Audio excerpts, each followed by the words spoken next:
So welcome. Thank you again for joining us. It's great to have you here. I'm hoping that we can share this and help lots more people as we get bigger and more confident in what we're doing. But it's great to have all of you here today. Okay, I've sounded at the wrong end. That's always helpful. So happiness and sanity is actually in our hands.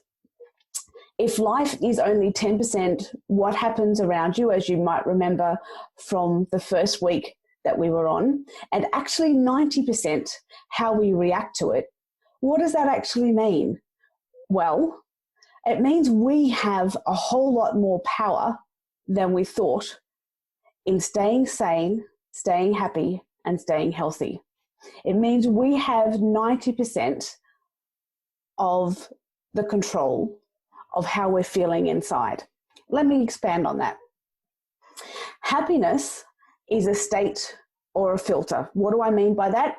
I've got the glasses up there for a very good reason. It's very much like having a set of rose-colored glasses that we can put on any time we choose. We just have to remember to choose. We often get caught up and think of happiness as an emotion, which disempowers us. If we realize that happiness is a filter, which we can control by what we are focusing on and perceiving. So perception is our way into our emotions. If we make sure and choose deliberately to be surrounded by positivity as much as possible, focusing on things that uplift us, things that inspire us, whether you're talking about social media, Facebook, LinkedIn, anything along those lines, what you're reading in the newspaper, what you're putting into your head, pick up a good book, go out and spend some time in nature. Anything that uplifts you is where that 90% power comes in.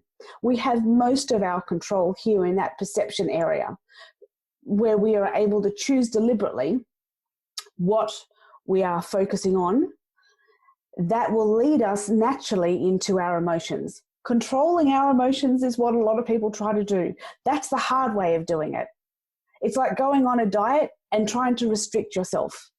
But if we focus on perception, that will change our thinking, enabling us to naturally focus into the positive emotions. And that cycles back to our state or filter.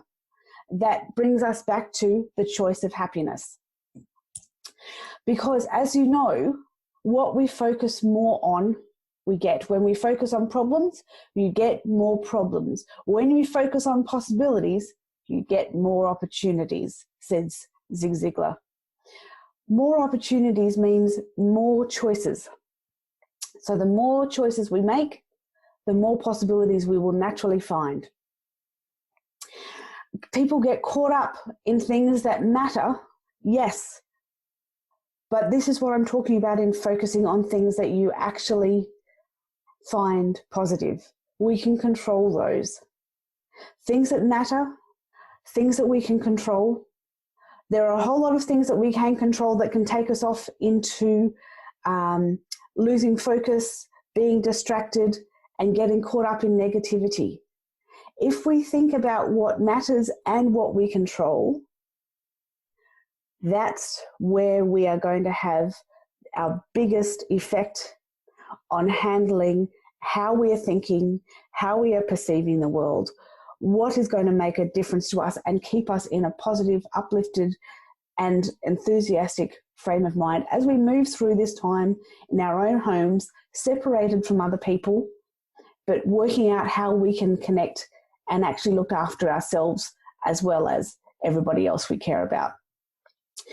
How do we actually work that out? Oh, this is taking me back to having this painted on a bathroom wall 30-something years ago.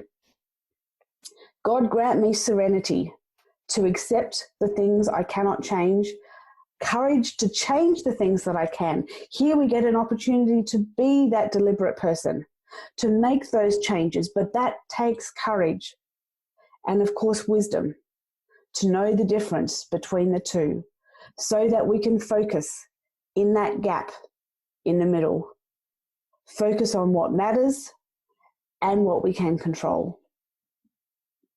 Because whether you think you can or whether you think you can't, either way, we're right. Either way, according to Henry Ford. So let's focus on thinking that we can.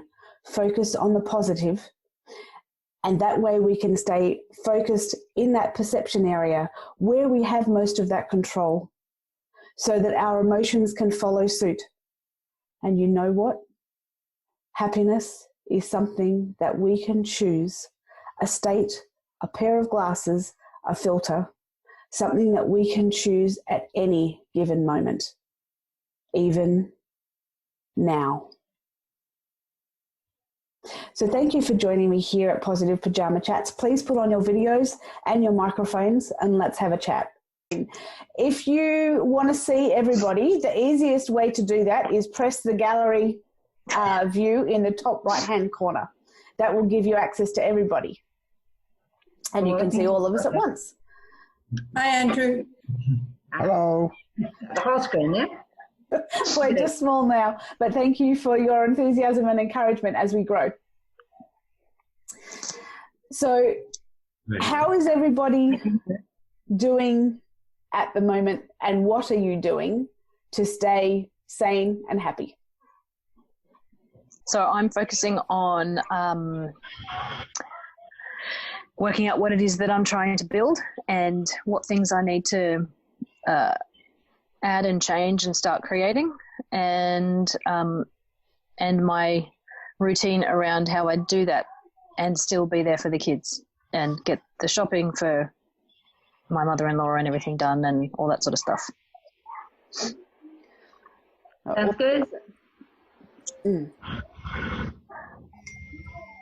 I'm getting sidetracked on other people's things. You're what? I'm still getting sidetracked on other people's things. Yes, absolutely. I'm seeing lots of shiny objects that I want to learn.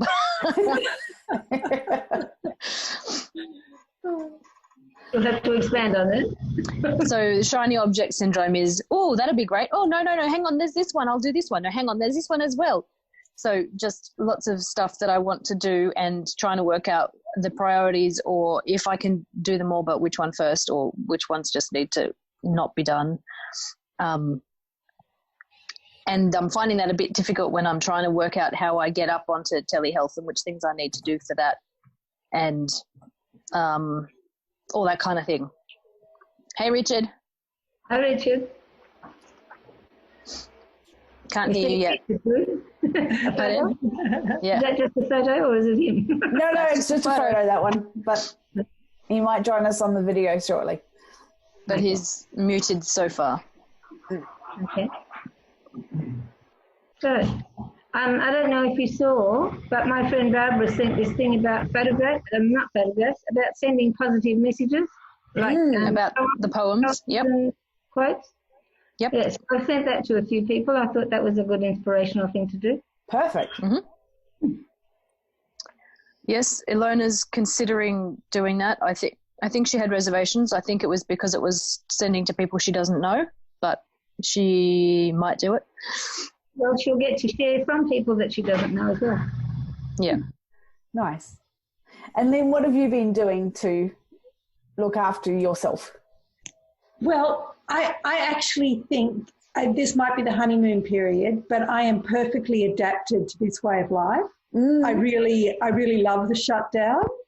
I didn't go out anywhere for the 4 days of the long weekend, and on Tuesday I still didn't want to go anywhere. So I'm doing 10,000 steps a day. Lovely. I have tried to do 2 weight training sessions or body weight training sessions over Zoom. Fabulous. Mind you, they have left me pretty sore.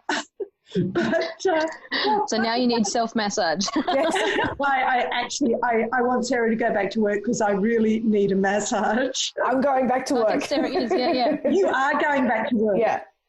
Okay, I really need to hear about that. But you know what? I really want this shutdown to last a bit longer till I finish getting the house cleaned. I don't think I'm ever going to get to house stuff. There's so I much found- else.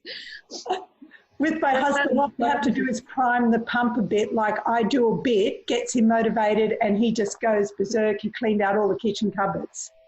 Lovely. Oh, I'd like a clue on that one. No, that would be me, and me mostly, but I will. Oh, no.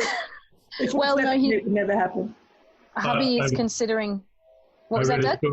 I read a story talking about kitchen cupboards. I read a story yesterday that a guy found a cockroach in the kitchen, so he pulled out everything from the kitchen cupboards and did a thorough clean out. Then the wife moved the cockroach into the bathroom. That's great. Yes. Yeah, so Troy is thinking of getting the garden that we've only been thinking about for the last 5 years happening, like some sort of veggie patch. So Awesome. hopefully he will be doing some of that. That would be brilliant. And not worry Cooking about and gardening. Awesome. And healthy. Yeah. So Richard, can you give us a couple of short ideas that you've been using at home to stay positive? I know, like Lynn, you've also been enjoying this space. It's normal for you. He's staying muted by the looks. I was following that Zoom etiquette of having my microphone off. Oh, thank you, sweetheart. Well, you know that I kind of, before everybody else went down on lockdown, I went down on lockdown. So I'm in my space here, and but I never have a problem with being bored. I always have so much to do and so much to look at and things. So I concentrate. For myself, when I'm looking at something, I always do something called STP. So that means I want to have a strategy. I want to have a tactic and a process. To me, strategy is, what are you doing and, how are you going about it? Tactics is how you're going to go about it. And then P for process is what are the actions you're going to take in support of that. So I'm always looking at that when I'm doing either something in my personal life or I'm doing something that I'm working on or I'm building something, because I'm constantly having to do this. And I always need to break things down. I'm a very logic structured. So what I've been doing recently is I've been staying a lot more in contact with the people that I've either currently doing work with or people that I've done work in the past. And things have just been coming out of the woodwork because so many people are sitting at home right now and they're highly skilled people and they're not sure what they should be doing. So I find that a lot of people are looking to, even if they're not monetizing it, making money out of it, they want to do something that's productive and moving forward. And a lot of them, that becomes, well, they want to create a course or they want to be able to put something out there. They want to do things like this. They want to connect to other people rather than just being sitting at home by themselves and binging on television. Yeah, some of them have done that for a couple of days. And then it's like, I've got to do something. They just can't sit there and watch Netflix, hour after hour after hour. So a lot of them have, the people that I've known, because I'm sort of the web geek or in their life, they've approached me and said, look, I'm kind of, going mental here and I need some kind of stimulus. What should I be doing? Got any ideas for me? And when we start to talk about that, I can see the shift in them because it's giving them a focus and a direction to move in. And that's something that helps them, but it helps me a lot too, because I feel like I'm contributing and doing something and working with people, which is what I enjoy most about, what I do, not just now, but always. So it was funny. I was listening to Lynn, what she said about, she said, I'm really enjoying this. And, I thought, wow, I guess, if we could schedule global pandemics, it'd be really good for Lynn, but once every 6 months, we can have a global pandemic where the entire world shuts down and, we can have a 4-day long weekend or, but it just seems to me that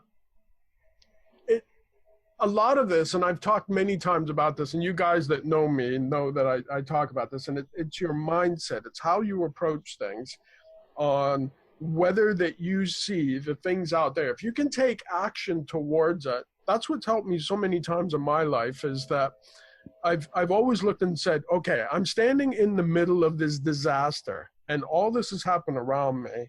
And I'm lucky that earlier on in my life that I had something that really just shocked me and threw me off the path that I was on. But at that time I developed that, okay, well, it's up to me, and I've got to pull up my bootstraps and I've got to get moving and I got to do something. And understanding that a lot of people get so perfectionist that they don't want to make a decision unless they can absolutely have 100% the correct answer. So they analyze. And something that served me well, and when I was a kid, I used to watch a lot of John Wayne movies. And I like John Wayne. He was an action hero, and I come from that age group. And John Wayne was the big hero, and he did a lot of war movies and that.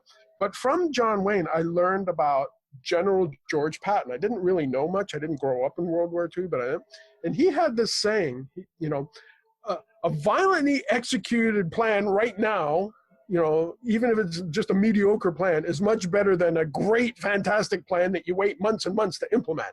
That's paraphrasing, and I've adopted that. I've just sort of picked that up in my life where, okay, I'm going to make mistakes along the way, but I'm going to just get moving, and I'll make course corrections along the way. And so that just really helped me. And I've been trying to, when working with people over this last period here, and actually I was a little late coming on the call. I thought it was at 9:30 because I was talking to somebody. But it's about that. It's about, don't be a perfectionist. Just get moving.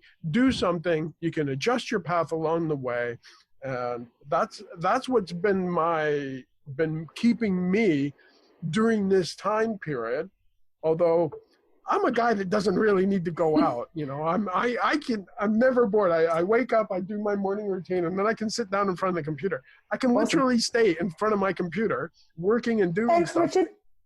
That until I is fall out of my brilliant. chair. So many great tips in there that we can all take away, and you've with the General George Patton is just get it out there and get it going. And so I'm learning every time we actually put this on. Can I ask you, before we lose time here, what sorts of challenges are you having in staying positive? Are you literally just enjoying this whole concept of having family at home, working from home, or doing things in your own little space? Or are you really struggling in certain areas that you'd really like some help on, that we can discuss in some of these positive pajama chats, how we can find some solutions for? What sort of challenges are happening for you? I'd say for myself, I'm not concerned. I've got food, I've got toilet paper, I'm locked down, my mental state is good. And a sense of humor. I'd say my biggest challenge is I want to feel that I could or should be contributing more to helping other people, and I don't know how to go about that. I'm reaching out to as many people as I can and offering support and doing that, but I don't know how to broaden the scope of that, how to reach a wider audience to try and help them get through this as well as I can. So that's my major challenge. Awesome. Okay, so contribution. Awesome. What about physical? Frustrating. Sorry? What was that, Von? What about physical? What about doing something physical? Because you're obviously sitting, doing a lot of things in front of the computer. Didn't quite get all of that. I'm sorry. Could you say that again? I've got bad ears. I have a really bad hearing, so. Did you hear Sarah? Yes. It's not you, it's just Richard's ears.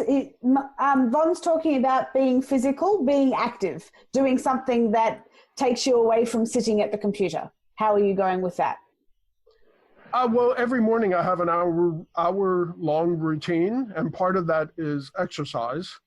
And every day, 3 to 4 times a day, as I get up and I'm, drinking my water and stuff like that, I always stretch. I do have early in my life, I do have a black belt. So I'm quite flexible and I stretch and I'm always doing that kind of stuff. And I don't just sit here hunched at the computer. I'm always stretching. I'm always, doing stuff. And I don't do it on camera very often, but hey, this is Pajama Chats. Let's do our chair yoga. I think we need to do one morning with pajamas. Go on, Mum. No, I said it sounds good. You've got to cover a whole lot of things, don't you? Something creative is also part of your work. Yeah. Yeah, I have that outlet that I can always go online and be working in both in like building websites or doing graphic design or doing video or for me, I mean, I only sleep about 4 hours a night, but I find still there's not enough hours in the day to do all the things that I want to do. I literally have just so much going on in my head that at nighttime I go to bed and I'm disappointed because it's like, oh, I gotta sleep, and I'm so excited by what I'm doing in that sleeping is a real drag for me. I just, I don't want to go to sleep. I can sleep. I can sleep at any time. I mean, literally, if I go and lay on my bed, like right now, I can just put my head down, boom, I drop right off. I never, ever, ever have a problem sleeping. But when I go to bed at night, I mean, literally, I go like, oh, it's this time. I really should go to bed. And I'll give myself 10 more minutes, and I work and do my stuff. And then I set my alarm to actually remind me to when to go to bed, because there's often times when I get deep involved in something, I can go for 36, 48 hours, not a problem at all, without sleeping and just hammering away and going at it. And for you, but I understand because I do similar things. Yeah, I just my brain is so active, and I love what I do so much. It's not work to me. It's never really work to me. So I don't have that issue. My issues, I want to help more people do as much as they can, and I feel like it's I just feel there's this things, even though I understand the technology and all that, I want to help more people. I like to do that. So that's my challenge. I find it a little, I'm not going to say frustrating, but it's just like, how can I do that? How can I reach more? How can I get the message out there? How can I help lift people up? Right? Sounds like you need a leaf out of Lynn's book. Get up in the cave and be quiet and meditate on it. He does meditate. Yeah, he does. Luke, how have you gone with getting your paperwork stuff sorted and in? Yeah, pretty good. So tax, I had to do tax. So I've got that in. Fantastic. Yeah, which was good. Yeah. And I hired a professional accountant in sort of the last minute because it was just getting to a deadline. So, which made it a lot quicker. That was a good process to do. I mean, paying for it, but I can claim that back, and it got in a lot quicker than I would have been able to do. Yeah. Excellent. Well done. Yeah. So what sorts of things have you found that are really working for you in this time of lockdown to stay positive, and what things are you really struggling with? Can you talk to us about that? That's me. It's been pretty. I suppose it's just like catching up on things that I probably haven't made time for prior. So that's been probably the kind of the upside of it. Probably challenging just having days not getting out enough or with people. So I kind of go between, I think with the tax, like the deadlines on that, then I had quieter days to get that done. But yeah, I mean, I suppose positively it's probably networking a bit just near where I live, or making a few friendships and possibly having time for some newer friends. So that's positive. I've probably, I suppose, a bit like Richard, gone through things of wanting to do community things, but then I've also got caught with the practicality of the reality of just getting that tax in. So that stopped me from thinking of anything else or wanting to do anything else. And I'm not really at that point where I've completed my tasks to be at a point to, I suppose, be truer to myself as in what I would like to be doing in terms of work and direction. It's more just using the time at the moment to get the jobs done, just the tasks. To being productive. And I'm actually, productive. There was a thing on one of the associations for massage remedial just saying that the health regulations are starting to relax a bit. So whether that continues or not, but it just may mean that this time is pretty limited and precious until the work comes back in a way.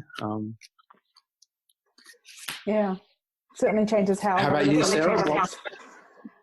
So, I've been very much focusing on things that I can do to make a difference, to reach out, to learn.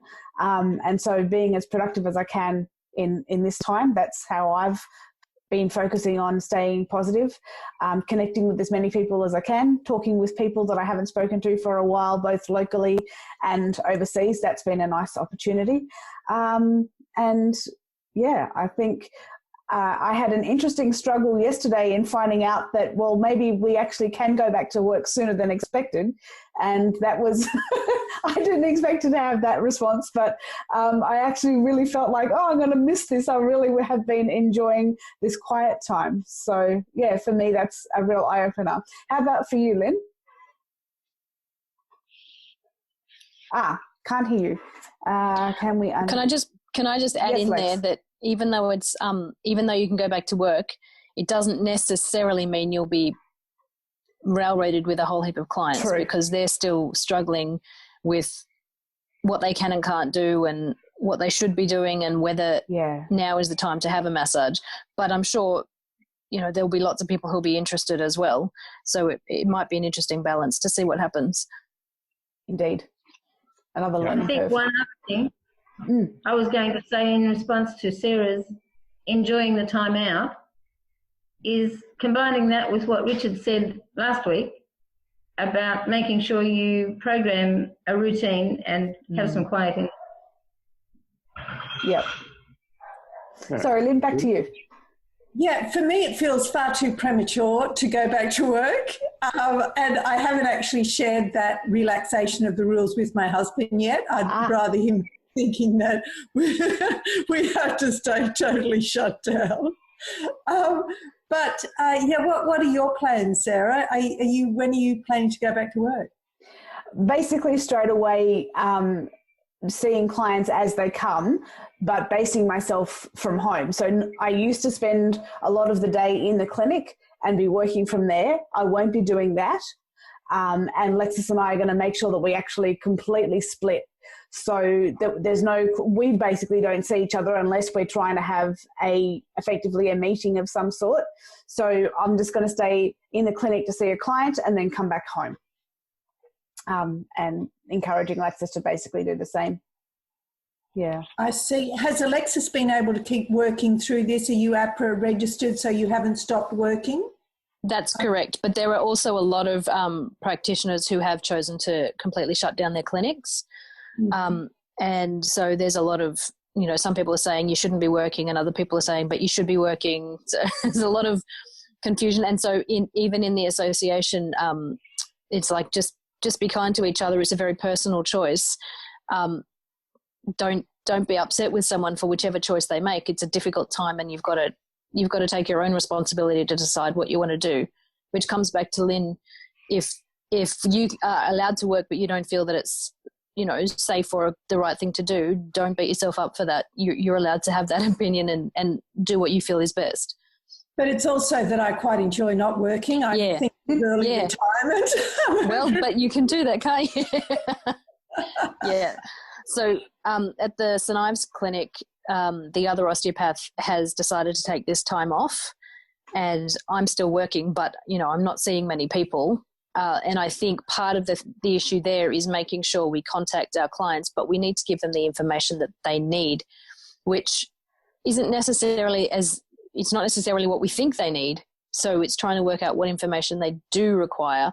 So one, to help themselves, so doing things like this or whatever to help them to find out how they can help themselves from home. And then another one is, okay, so we're not, while it's an essential health service, it's not 100% essential. So when do you decide that you want to have treatment, and when do you decide that you want to stay at home and not have treatment, or when is telehealth a viable option? But getting that information to them in a way that they'll actually listen and understand and then take self-responsibility for that choice is something we all need to just sort of see what happens and tweak. And going to flag that we are going to be cut off in a moment. So Lex, I'll let you continue if we've got a moment, but I just wanted to thank everybody again for coming to Positive Pyjama Chat, and we're looking forward to seeing you all next week. And if you have any questions, suggestions, ideas that you're wanting to share or have come up in one of these Positive Pyjama Chats, please flick me an email, send me a text message, be in contact. And if you are looking to make those connections in order for your own sanity, please give me a call. That's always available. So stay connected, and sending lots of love to everybody. And yes, if you're wanting anything further along those happiness ideas, please share and be, very much open to receiving your ideas. So we're not being cut off yet. Please carry on. Is this on again next week? Yes. Yes. Okay. Yes.